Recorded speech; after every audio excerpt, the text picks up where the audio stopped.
হরে রাম হরে কৃষ্ণ হরে রাম রাম হরে কৃষ্ণ। তুমি যেখানে তোমার ধর্মের শ্বাস নিতে আছো,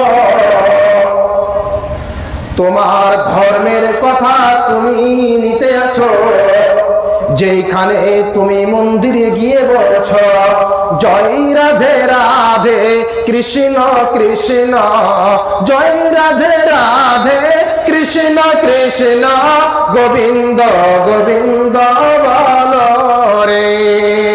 যেখানে মন্দিরে গিয়ে বলছ, এখন বলে দাও বলে দাও বলে দাও, কালকে আমার মসজিদ ভাঙলো, কালকে যদি আপনার হরিবসন জায়গাটা ভেঙে দেয়, তাহলে কোথায় তুমি বলবে হরে রাম, কোথায় বলবে হরে কৃষ্ণ, কোথায় বলবে বলো তুমি দাও।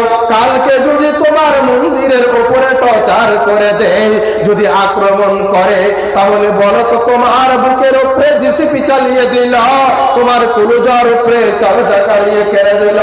যখন তোমার মনের ব্যথা হয়, মনে যখন তোমার যন্ত্রণা জেগে যায়, তখন তুমি চট করে মন্দিরে গিয়ে সাজদা করো, তুমি ভগবানকে ডাকো। ওখানে আছে কালী, ওখানে আছে সরস্বতী, ওখানে আছে দুর্গা, ওখানে ইত্যাদি ইত্যাদি আপনার ধর্মের দেবতা রয়েছে। আমাদের যেমন পবিত্র জায়গা মসজিদ হারাতে দেব না, তেমন আপনার পবিত্র জায়গা মন্দিরে দেব না। আল্লাহ তাবারাক ওয়া তাআলা পবিত্র কোরআনুল কারীমের মধ্যে বলছেন, লাকুম দীনুকুম ওয়ালিয়া দীন, তোমাদের দিন তোমাদের জন্য, আমাদের দিন আমাদের জন্য।